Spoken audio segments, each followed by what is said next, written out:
Hello everybody and welcome back to Avondale Sky Winery. I'm Karl Coutinho along with our winemaker Ben Swetnam as we run you through our December 2022 Sky Club release.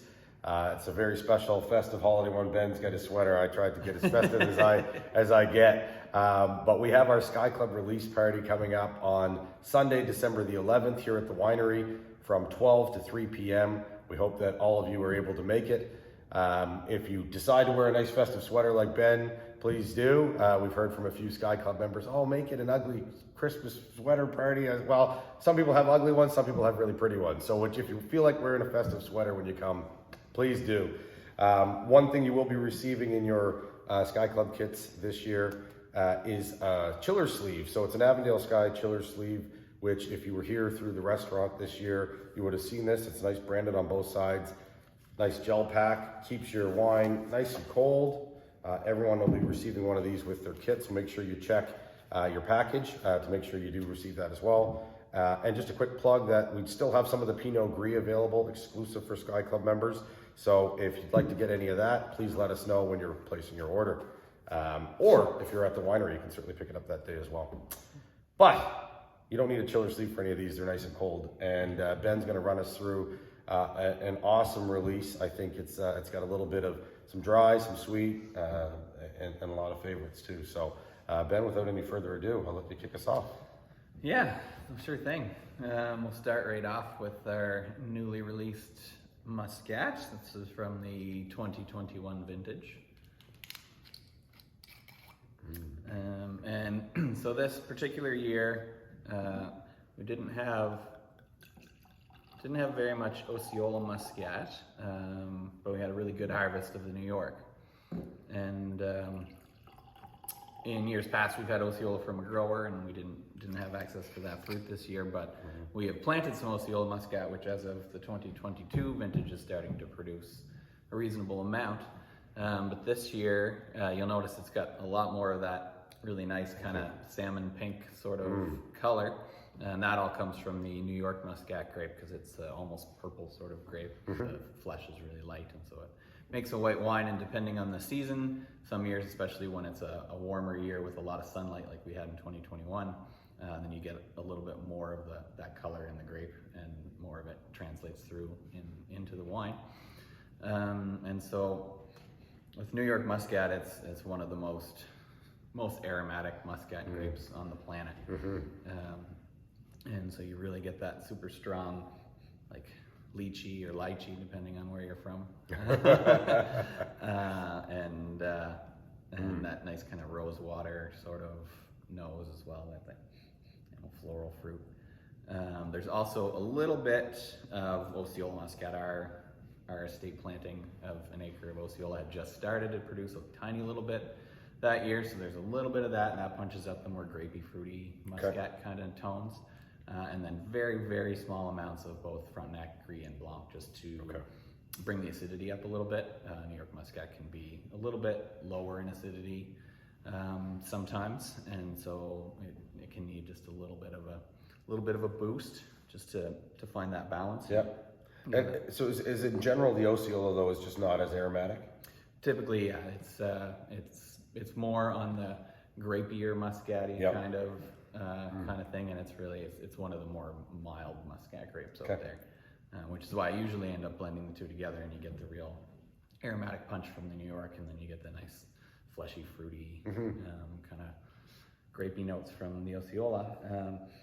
And so going forward, we'll have more of the Osceola, and it'll be back more similar to the Muscat of the last couple of years. And then it'd probably be a little less. You probably won't see you probably won't see as much color from it. But I'm really happy with how this particular vintage turned out. No, I am as well. It's very good. I know you mentioned the color, and I'm glad you pointed it out because people see it and they want to call it a blush or a rosé, and it's always a white wine. If it's Muscat, it's always a white wine, even though you might have what looks like a red grape, effectively. Yeah, and I mean, there are rosés on the planet that would be similar color to this. Absolutely. But where it isn't technically a red grape, you wouldn't call it a rosé. Yeah, no, absolutely. I mean, this is it's a delicious wine on its own. I know you've mentioned in the past whenever we've had Muscat, don't pair it with onions, and I know that, and I remember that. But what does it pair well with? I mean, it's because it has that super intense aromatic. I think it pairs really nicely with things with like a mild spiciness to it. I think it's great with like a green curry tofu, that kind of sort of dish. It is a nice seafood wine, especially because it has some intensity. It can go with richer seafood, things like crab and lobster and shrimp, and then also can handle like some more like firmer aged cheese, or even like something like a lighter blue. Can go well with this. And like cream sauce when you're talking about seafood, like lobster, crab, or no? I mean, just on its own, or but yeah, with certainly like a lobster Alfredo or something would also go nicely with this. But just watch out for the garlic. Yeah. Dial that back a bit. Yeah. No, that's great. No, it's delicious. I think that will be another a fan favorite this year, as it's been in the past. So I'm looking forward to seeing what it looks like in 2022 with a little bit more Osceola in there as well. Yeah, and as a result of it being mostly New York this year, it is a little bit drier than some of the years past. I never make it super sweet because I don't really like the really sweet sort of Moscato styles. But this one is definitely towards the drier edge. It's got a little bit of residual sugar to balance it out, but very nice. More of a dry wine. Yeah. And also another, I think is going to be very popular dry wine is the next one we're going to try, which was a brand new release for the Sky Club on December 11th. No one else has tried this yet. I don't even know that I've tried this yet, so I'm looking forward to trying our Riesling then. Well, I just tried it first time post bottling a few weeks ago when I was writing up the info sheets. Yeah, excellent. I always like to check because I make my notes for the tastings when the wine's still very young, so it's nice to kind of taste it after some time in bottle when it's calmed down a bit and see if I was way off base or not. Yeah, so it's been a couple of years since we've had a Riesling here at Avondale Sky, like that we produced one. I think the last one was a non-vintage. I want to say it was it 18 and 19? 19 or 19. I think it might have been 1920. Yeah. But yeah, so this is our 2021 Riesling. I guess I mentioned the vintage a little bit with the Muscat, but 2020 was the hottest year ever for Nova Scotian winemaking. 2021 was also the hottest year ever for Nova Scotian winemaking. Little trend. And disturbingly, 2022, yet again, the hottest vintage ever recorded as far as total heat units, which is how you kind of measure like the ripeness of a season for grape growing. So we had 3 back-to-back really warm years, which makes my job a lot easier. Sure. Doesn't lower my stress level any. But, doesn't make the job easier necessarily, right? But well, I mean, it's nice to have the product to work with. Winemaking's a lot easier when you've got good ripe grapes. Yeah, for sure. So yeah, this is 100% Riesling from a blend of 2 different vineyards. So it's primarily from the Warner Vineyard, which is some stuff that comes in a little bit less ripe, and I tend to ferment to complete dryness, and then we have some other Riesling that came from a vineyard in Avonport, just down the road from my house. Yeah, that's right. And that one I stalled out with fairly significant natural sweetness in the same way that I do the Bliss and some of the other sweeter wines. Capturing that natural grape sugar as opposed to back sweetening with juice or with sugar. Sure. And so you get a little bit more of that kind of ripe fruit primary character out of those stalled ferments, and then the dry component gives it more of that like mineral note and that kind of more classic Riesling notes that people are used to. Yeah, on the nose I'm getting big apple for sure. Like it smells fantastic. Yeah. So you get like some apple, some lime, some classic sort of honeycomb or honeysuckle flower, that kind of thing. And then there is like a mineral tone to it. And I know this year, for now we have the Riesling coming out. Of course, there is a sweet Riesling that we have probably later or early in 2023 that will come out to the Sky Club. Can you tell me about some of the thought process that you go through when you say, listen, we can make X amount of this or X amount of that, or do we make just one kind of Riesling? Yeah. And why is that part sort of enjoyable or fun? Yeah, well, I mean, I go into the winemaking with an idea or a plan, but those plans typically go out the window as soon as the grapes hit the pad, Right. just because things are constantly changing during harvest. And so I'm kind of building components to wines in different ferments, and then, the more fun part comes when the ferments are finished, and then I can play around with the blends of the different things. So Yes. having the sweeter ferment and the drier ferment, I looked at, putting them together just entirely and making one Riesling that would have been kind of semi-sweet. But I really liked the sweet one on its own, and I liked the dry one on its own. And so I always play around with a little bit of blending. I was like, what can I do to make the best wine possible? And I found that everything together was a little bit sweeter than I would have wanted. And so blending in the dry component with some sweet was a nice way to get this wine to be just off dry. And sort of easy drinking, a little more food friendly maybe than a really sweet Riesling would be. Yeah. And then having a certain amount of that sweet component left over to bottle on its own for the people who really like that. Yeah. The sweeter style of Riesling that are more used to the classic German Rieslings of the 80s and 90s, and I mean even today. No, I really like the fact that that's the way you go about it, and basically making two quality wines instead of making, maybe one still quality wine, but maybe not as heightened as these two are going to be. So, I think it's commendable. It just means that there might be less of the Riesling and less of the sweet Riesling versus having one of, more of one blend. But I think it's the best way to kind of honor the wine and show its best. So yeah, and we were very fortunate in 2021 to have access to more Riesling than ever before. In the past, we've only had a little bit of fruit from Warner Vineyard, Right. So getting a good chunk of stuff from the Avondale Vineyard was a nice way to boost it. And it's, if you can have access to more fruit in a year that's particularly ripe, you take it. It's the best. It's best the old days. make hay when the sun shines. We make wine when the grapes are there. Yeah. and buy the grapes and make them. So that's you've done a great job with that Riesling. I think it's going to be very well enjoyed by not only the Sky Club members, but all of the guests that come to the winery in 2023. Can you talk a little bit about the food pairings that you'd recommend for this Riesling specifically? Yeah, so Riesling, it's one that like I always say, Nova Scotia White can go great with seafood, and this one particularly like a whitefish sort of seafood kind of thing. But that said, it does have that nice acidity, that relatively low alcohol, a little bit of sweetness to it. So it's another one that can pair really well with sort of like spicier Asian cuisine, whether it be like Thai food or whatever. Sure. Something with a little bit of intense, a little bit of heat. Yeah, a little bit of heat or a little bit of just like general kind of spicy characters. Not necessarily like pepper spicy, but just any of those more aromatic, spicy dishes. It works really well with that. Great. Yeah, and soft cheese is like a brie. Okay. With a Riesling is fantastic. Like any of those. Yeah. Softer kind of melt in your mouth. That tends to be a holiday thing in our house anyway. It's like, the brie or the camembert or that sort of thing that comes out. So you're saying that would be a great wine to have with that sort of holiday snack, if you will. Yeah, anytime you're putting out a little cheese plate. Yeah.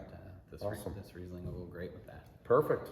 Excellent. Good timing then. That's great. Almost like we planned it. Yeah, I know. Imagine that. So, the wine that probably needs no introduction, but it's always good to go through it is, I always say I feel like it's the wine that put Avondale Sky on the map. You might disagree, but it's definitely been one of the most popular wines year in, year out with Bliss. And of course, this has been released since May of this year, but we usually try and hold it for a few months before we release it to the Sky Club. I know you've all had a chance to probably try it if you came out to the winery this year, but tell us about the 2021 vintage of Bliss, Ben, and I'll turn to you. So 2021 Bliss, I was really happy with this. And you may have seen when I poured it, there was just like a little bit of a little bit of a fizz coming out of the glass there, right out of the gate. And that was something that I did this year, which I have done in the past by just keeping the wine really cold and keeping the natural dissolved CO2 and bottling early. And just because of us having grown and the way we do things now, bottling early isn't necessarily something that we're capable of anymore, but Right. because we do have a Charmat tank where we can actually carbonate the wine a little bit, I utilized that new tool that we have here, and so took a portion of the wine, about 20% of it, carbonated it, and then blended that back in with the rest of the dry wine just before bottling, so that there's just like a little bit of a lift to it. It's not fizzy by any stretch. No. It's just got that little bit of zip, a little bit of zing from a little bit of dissolved CO2. Yeah. And it helps to lift the aromatics of the wine. It helps to keep it nice and fresh on the palate, despite the fact that it is a fairly sweet wine. It really helps to balance it out with that acidity and that little bit of dissolved CO2. And is that something now, I know I'm enjoying the way it tastes. Is that something you think you would do next year or the year after? Like, is that a new trick to the trade that you're gonna probably do that 80-20 split? And I think so. I mean, it was a bit of an experiment to see if it would work, to see if any of that dissolved CO2 would actually hold, to see if it would, if it would make it through the bottling process and not gum things up, because it's a still bottling wine, so having wine with a little bit of spritz to it can really slow things down sometimes. But I think it worked. I think so too. I'm really happy with how it turned out. Sometimes in a warm year, the Geisenheim can get overripe and can start to go places that I don't love as much. Okay. We were really on the ball with harvest, like the timing of harvest for the Geisenheim in 2021, and so we got it before it started to get too ripe and too kind of aromatic on the nose. So it's still got those classic Geisenheim, star fruit, kind of lime notes. Well, what I like about it is the fact that it's Bliss. You've been making it for 10 plus years, and you're still experimenting with it. You're still trying to make it better, and I think that speaks a lot to your character and what you put into the wines here at Avondale Sky. Because even those who've liked Bliss all along, you've just heightened it even further by just trying something new with the Charmat tank. So I think it's delicious, as I'm sure those who like Bliss will love this one as well. And again, I know that from a food pairing perspective, knowing what I pair it with, it tends to pair with that spicy food as well, a little bit like the other. Like very similar notes as far as food pairings. This, if anything, it can handle even a little bit more intensity, a little more heat. Spice. Yeah, it can handle even like really hot stuff, like hot sauce. Like I say with the tidal-based spicy chicken wings, that kind of thing, like the Bliss, because it's got that really strong acidic backbone, very low alcohol compared to all the rest, and it's got lots of sweetness and character. It'll cut through just about anything that you can throw at it. So it's a really nice bottle of wine to pick when you're like, oh, this is such a hard, wine pairing food item. What the heck can I pair this with? And this is going to work almost every time. Awesome. That's great. Always a good one to have in the cellar or on the cabinet at home. And we still have a decent amount of Bliss in stock too. So if you are looking at bulking up, either with your Sky Club release or here when you're at the winery, please do. It's a great holiday wine for sure. So thank you, man. Yeah. And last but not least, we have our new Baco Noir Reserve. This is from the 2018 vintage. That was probably the worst vintage Nova Scotia's ever seen. Because if any of you have forgotten, I certainly haven't. This was the year that we lost 93% of our crop to a June frost freeze event. And so this Baco, we don't grow any Baco here on site at Avondale, so this came from down in the valley, where they didn't get hit quite as hard as we did. But still, with it being, frost affected, the fruit was a little bit later to form. okay. Fortunately, the rest of the 2018 vintage was quite warm, so the grapes had time to sort of just catch up. Yeah. And I think Thank you. it ended up being a wine that it needed a little bit of time to soften up in barrel. Baco's a higher acid grape anyway for a red, and then in a year where it's later getting started. So it's a very, very fresh wine, but you get some really nice notes from the barrel aging. Right. Spent a fair bit of time, almost 3 years in barrel. And so when we're harvesting, or when we, in this case, we didn't harvest it ourselves, but when it gets harvested, it comes here in 2018, pressed out. Are you putting it right into barrel? So we do the red ferment. It will take anywhere from 2 to 6 weeks before pressing. Then at that point, it gets settled for a few days in tank, racked off of its rough lees to keep it as clean as possible. And then it can go into barrel anywhere from immediately to sometime midsummer, and usually it ends up staying in tank until midsummer, just because that's the time that I have to actually remove the older wines from barrels, get them ready to bottle, and then refill them with stuff that we have in tanks. So in your estimation, with this one, this would have gone in barrel probably August, I think. I have to check my notes to say. Sure. But yeah, so it's.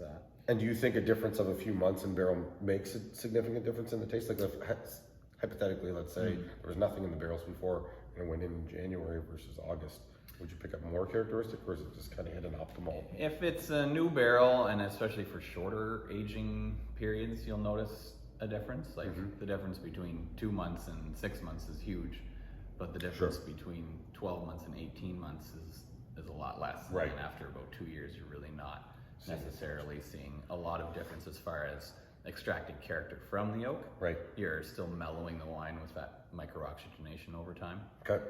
But you're not necessarily picking up more oak character. And most of that happens like fairly quickly in the first 2 to 12 months, I would say. Okay. And then after about 18, you're not really pulling a whole lot more out of it. Yeah. It's just sort of there until you're ready to put it in bottle. And so, and the difference between this and, say, just the Baco Noir is that it's obviously aged differently? Yeah, so the straight up Baco, the non-reserve version, is just a pure stainless steel ferment. It's just meant to be like a clean, crisp expression of the grape itself. Whereas the reserve, you have that, oak aging time, so it softens the wine up. It gives it that oaky character. So this one, where the regular Baco, you probably get notes of like a little bit of sort of cured meat or bacon and like fresh blueberries, whereas this one's more like blueberry jam. Sure. And then you get that kind of butterscotch and vanilla notes that come from the barrel. A little bit of like clove or cinnamon as well. So it's got more of those spicy notes, a little bit more of that aged character, where the blueberry goes from blueberry to jam. Right. It gets that, kind of rounds it out, softens it up. It's definitely got more grip. Like, you can feel it on your teeth a lot more. Yeah, and that's, you pull out, as well as pulling out sort of aromas and flavors from the barrel, you also pull out some tannin from the wood, so that gives it a little bit more of that grip. And And for food pairings with the Baco Noir Reserve, I know since we've taken ownership, we've had a 14, a 15, I think a 17 Baco Noir. Same sort of idea? Pairings would be the same? Yeah, so you're looking at, because it's a a higher acidity red compared to most, it goes really well with things that have natural acidity to them. Okay. I avoid vinegar, as I would always say with any wine pairings, but for this one, something like a wood-fired pizza with like, a red pizza sauce like that. Nice. The tomato acidity is gonna cut through, and the smokiness from like a wood-fired pizza is gonna pair well with the toasty character from the barrel. And then other than that, like any sort of like tomato-based pasta sauce sort of dish will go really nicely with this. Okay. And anything with like a little bit of that smoky or toasty sort of note. No, it's so like even a barbecue, perhaps, depending on the type of meat. Might be nice too. You gotta, I or I would lean towards, like, if you're talking barbecue or smoked meat, like I would lean towards more like smoked salmon or like barbecued chicken or pork. Okay. Probably not steak so much. Yeah, I'd probably lean away from a red meat pairing with this. Okay. Where, most people would think red wine, red meat, but I would go for a different wine, I think, for that type of thing. Yeah. Excellent. Well, that's they're all delicious, Ben. Thank you very much, as always, for walking us through it. We look forward to seeing everybody on Sunday, December the 11th, if you can make it. If you can't, we still, of course, wish you a very happy holiday season and a safe holiday season as well as safe 2023. And we hope to see you next year. Cheers, Ben. Cheers. Thanks as always.